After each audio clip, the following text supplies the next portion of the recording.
Welcome, Greek U Nation, to episode number 575 of the Fraternity Foodie Podcast. I'm your host, Dr. Mike Ayalon, CEO of Greek University. I'm a speaker and an author. Our sixth book just came out. It's called I'm So Beautiful, It's Ridiculous, Unleashing and Promoting Strength, Self-Worth, and Real Sisterhood. So go and pick up that book on Amazon or Barnes & Noble today.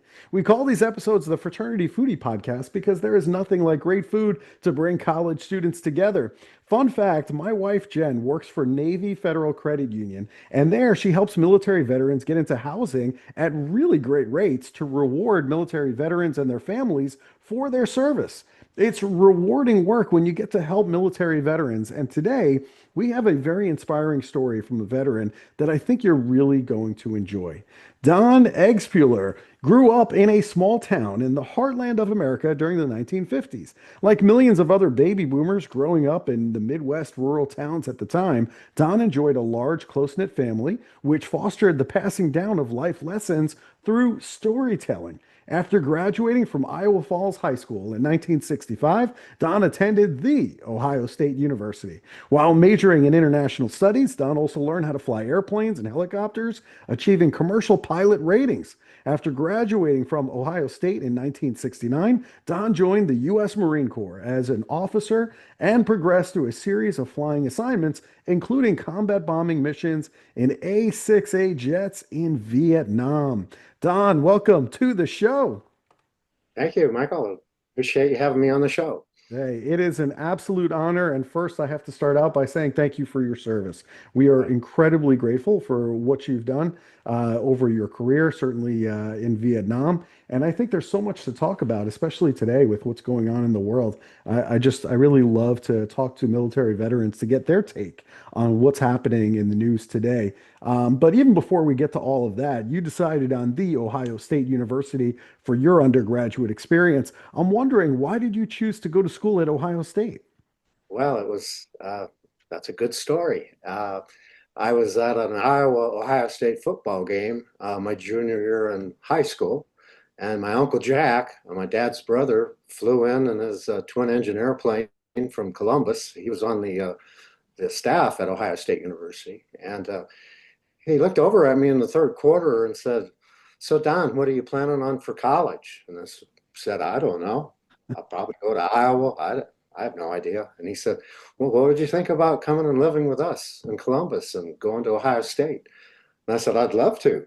And he said, "Well, I'll check the out-of-state requirements." And at that point, I was right about the middle of my high school class, and you have to be in the top third to go to Ohio State out of state. So I studied my senior year while everybody else was partying and going through senioritis. And I shot up, obviously, to about the top fifth. So I didn't have any problem. And I really loved going out of town and going away to a university. Kind of like your daughter going to Rice, it's fun to get away from everybody for a while and be on your own for the first time.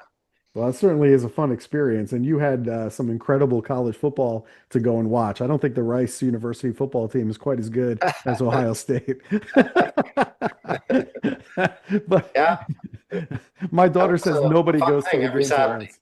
to go down and watch Woody Hayes and the Buckeyes play in the big stadium. That was something else. Yeah, that's quite a treat. Well, take us back to 1969. I'm wondering what was going through your mind when you were drafted into the military, and how did this idea of writing regularly to your mom begin?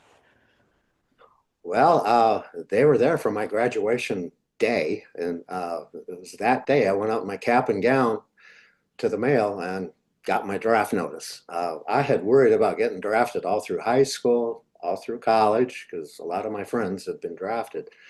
And sure enough, on the day I graduated, I got my draft notice. And my mom looked right at me and she said, "Now you got to promise me you'll write me every day, or real regularly at least." And I said, "I will, Mom." And I kept that promise. I sent her lots of letters and pictures all the way through boot camp and flight school and combat. So That's That's just how it is. incredible. Absolutely incredible. And the title of your book is called Letters to Mom. What made you decide to actually collect and then publish all of those letters decades later? And what was your mom's reaction when she saw the book?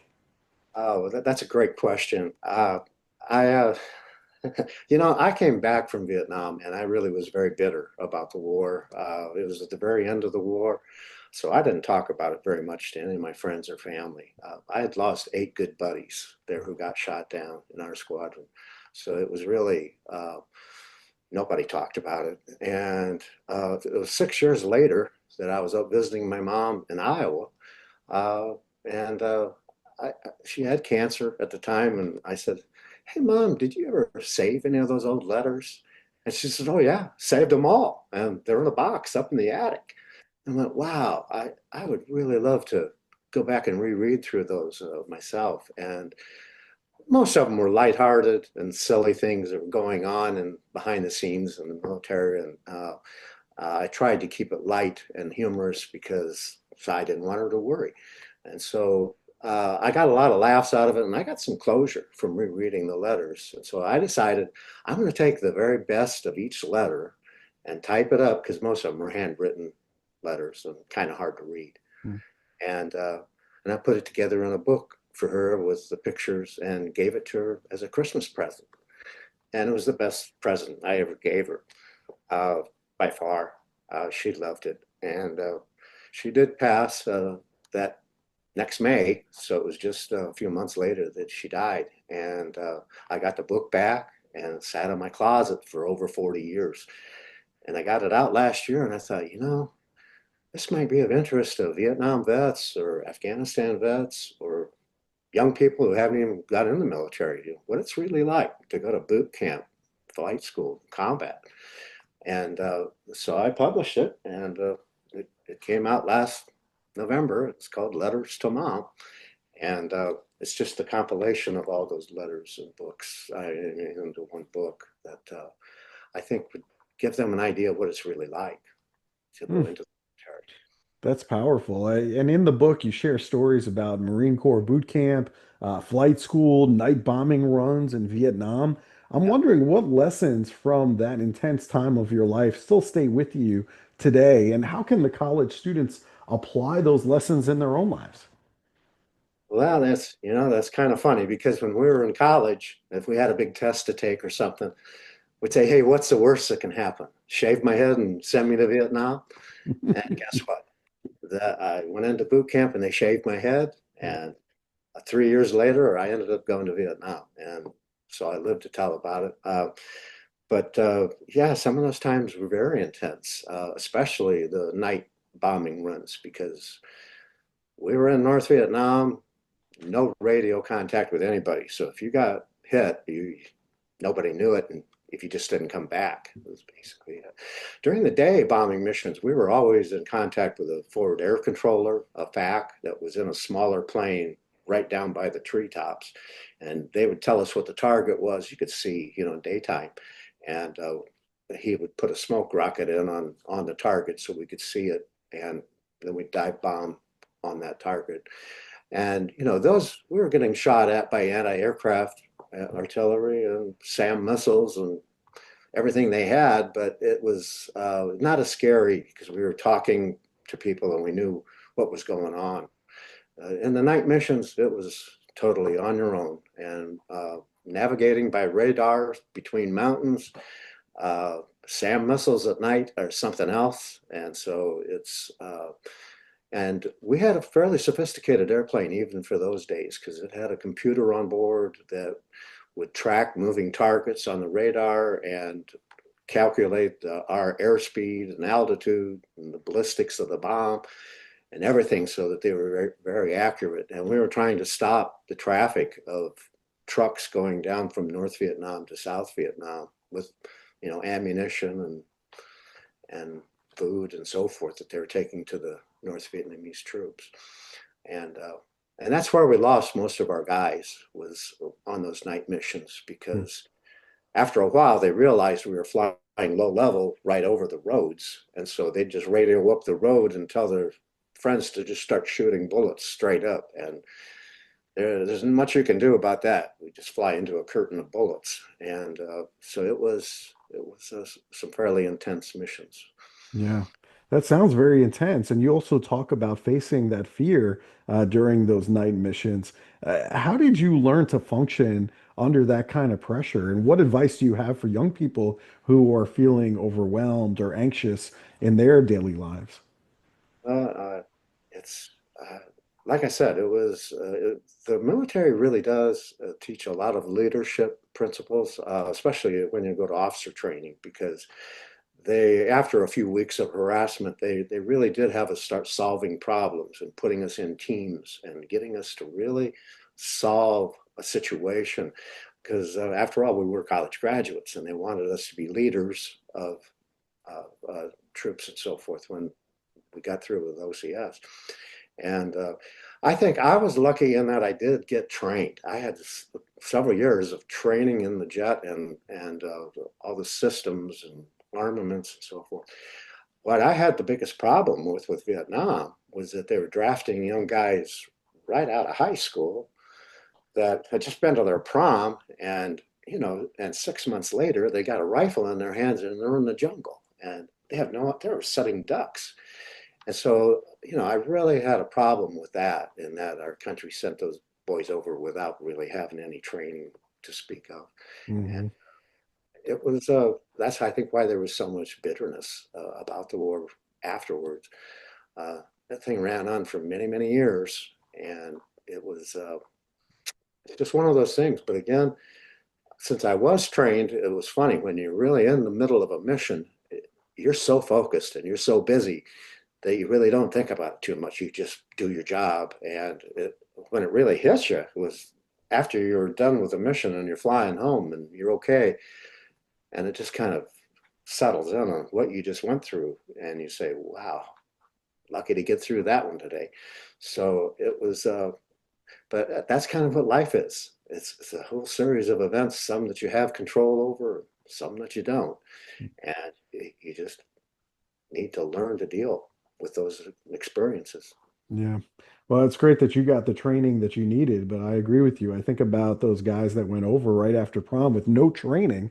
How in the Yeah, world are you setting them up to be successful? I mean, you're not, exactly. you know? Yeah. And Mm, again, we lost over 55,000 guys over yeah. 10 years we were in Vietnam. And we weren't treated very well when we got home, because there were lots of demonstrations going on of people against the war, and they kind of held it against us. And that's kind of what these Marines today are facing. They're being deployed into Los Angeles.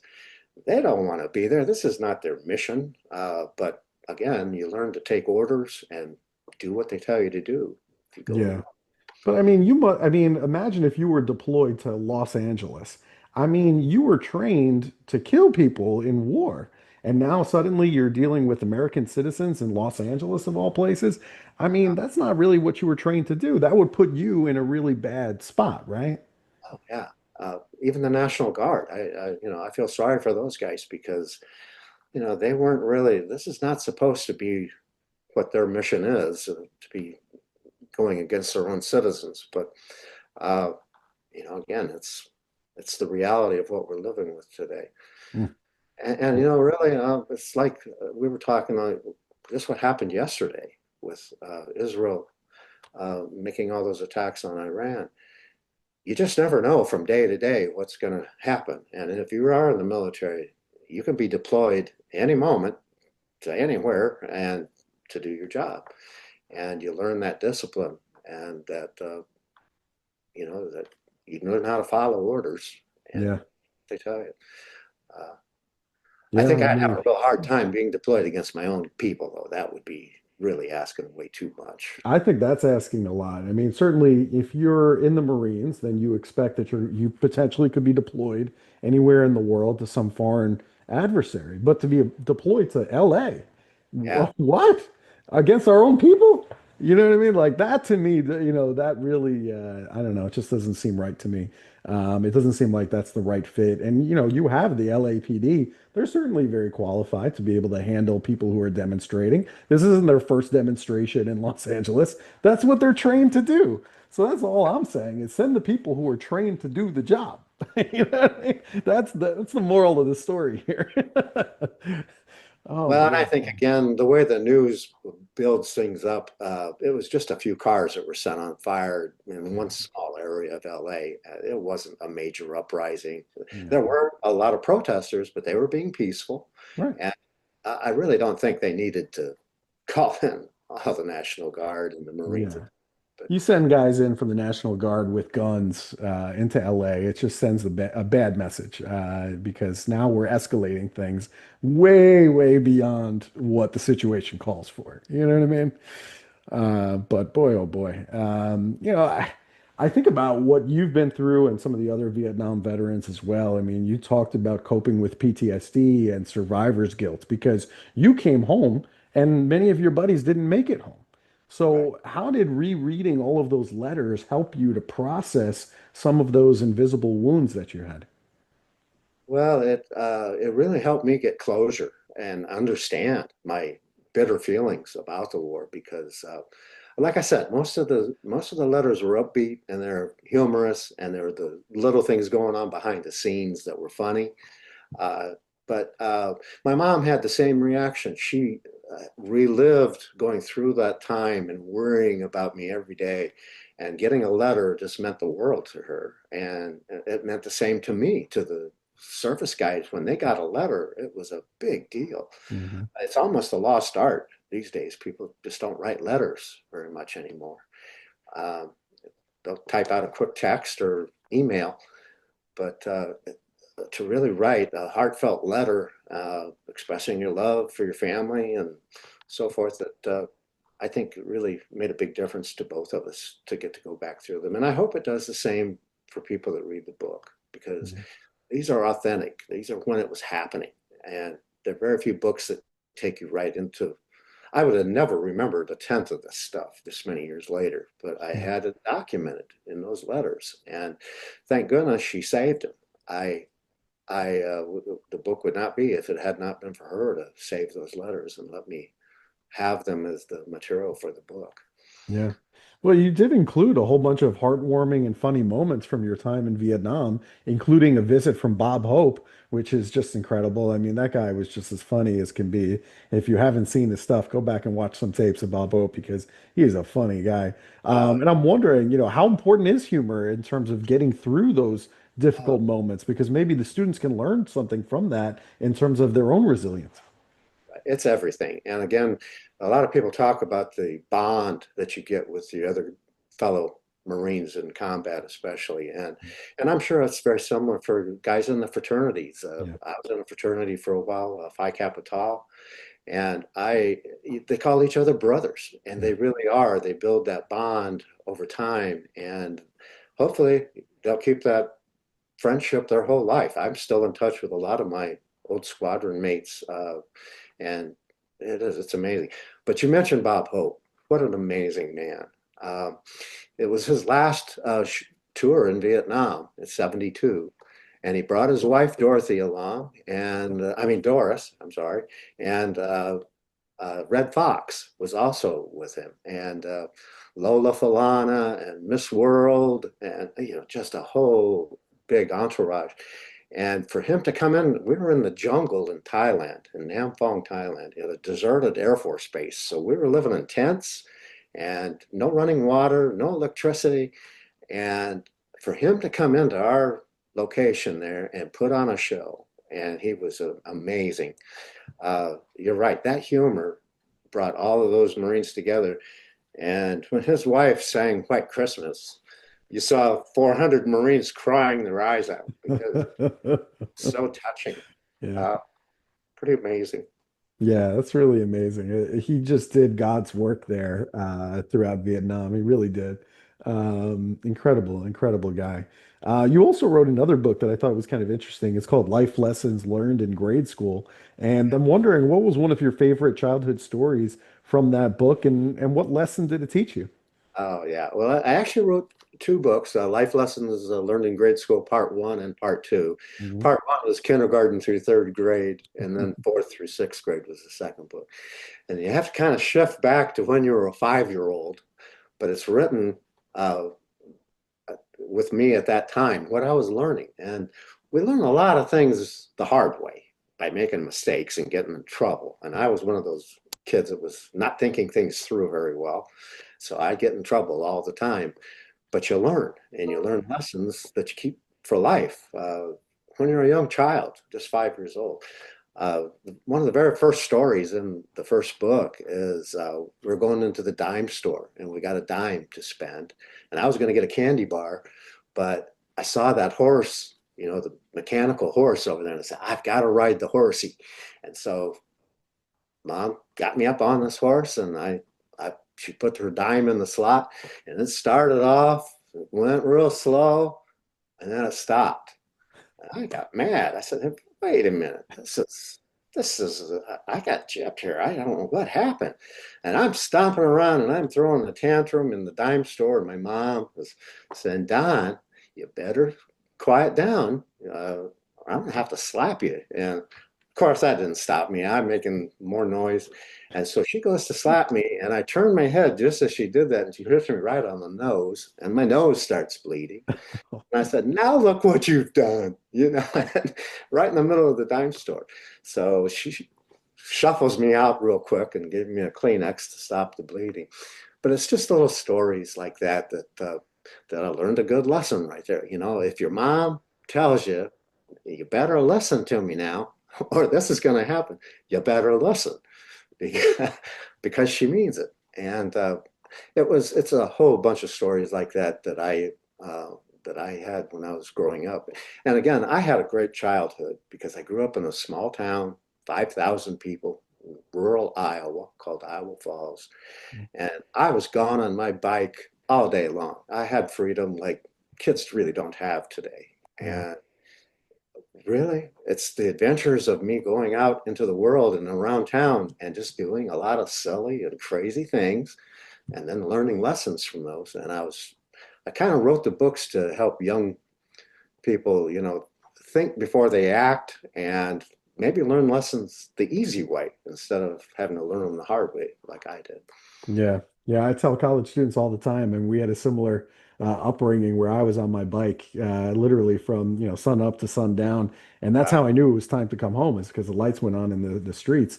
It So was time for me to come home for dinner, and so my parents had no idea where I was all day long. And today's college students can't even fathom that because they've got a cell phone at their hip all the time. exactly. So, but I was just out and about and having adventures, and then I'd come home and tell my parents about what happened that day, and it was fun. Yeah.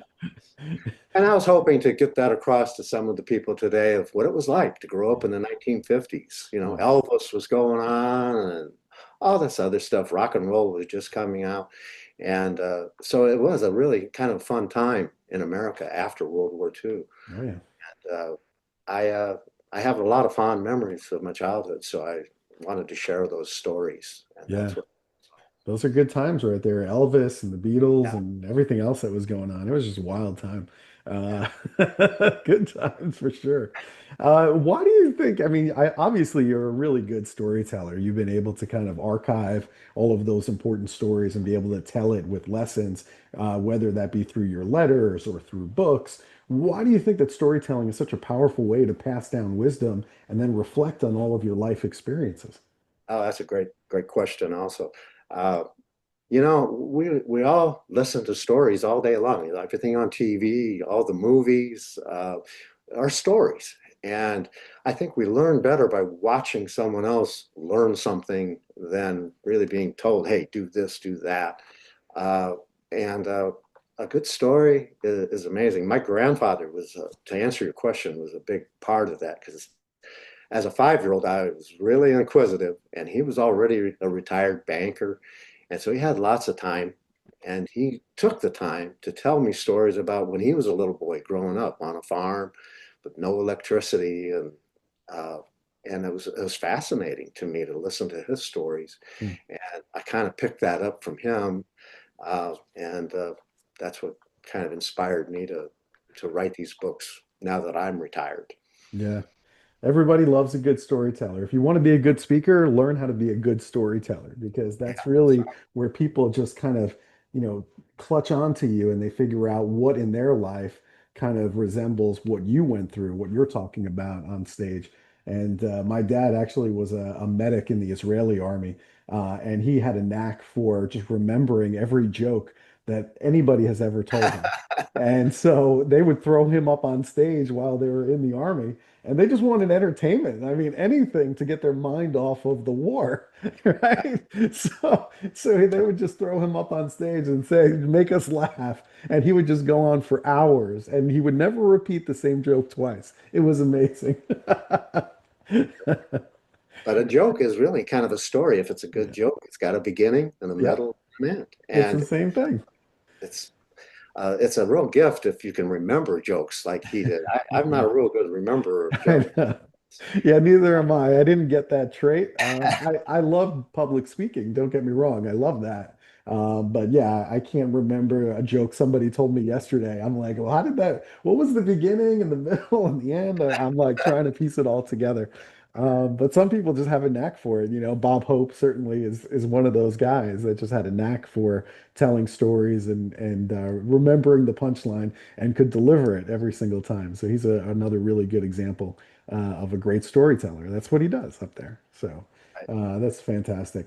Well, listen, I've really enjoyed this conversation. I think it's really important for us to talk to military veterans like you and just tell you how much we appreciate everything that you've done for our country. And boy, oh boy, we are in wild times today. I bet you never thought in a million years that the Marines would be deployed to Los Angeles, but here we are. Yeah. You know, here we are, and we find ourselves in a place that we never would have expected. But hearing your story, I think can really help us frame up, what's happening in the world today, whether it's Israel bombing Iran or what have you. So all of that's good. Where can our audience find your book, Letters to Mom, and all the other books if they want to learn more about you? Well, they're on Amazon, but the fastest and easiest way is to go to my website, which is lifelessonsbooks.net. And lifelessonsbooks.net, and it'll show all my books, and you can just hit one click, and it'll take you right to Amazon to that particular page, and you can buy the ebook or the paperback or the hardback. So they're there, and I hope people do. I hope people go in and pick up the book and share it with their friends. And that's what it's Mm, all about, is giving back a little yeah. bit. So I'm trying to do that. I know they will. I know they're going to be inspired by your story. So they'll absolutely go there. Lifelessonsbooks.net. Go to the website, go and check out all the different books, and then pick out some books for your family or somebody that you love. I'm sure you're going to love the books just as much as we do. So go and check that out. And Don, thank you so much for sharing your story with us today. We appreciate it. Thank you, Michael. I really appreciate you having me on. You got it. And to our listeners, if you enjoyed this conversation with Don, I want you to like it and I want you to share it on social media with other people that would find all of his stories to be interesting and helpful. And we hope to see you on the next episode of the Fraternity Foodie Podcast. Thanks for joining us. Bye for now.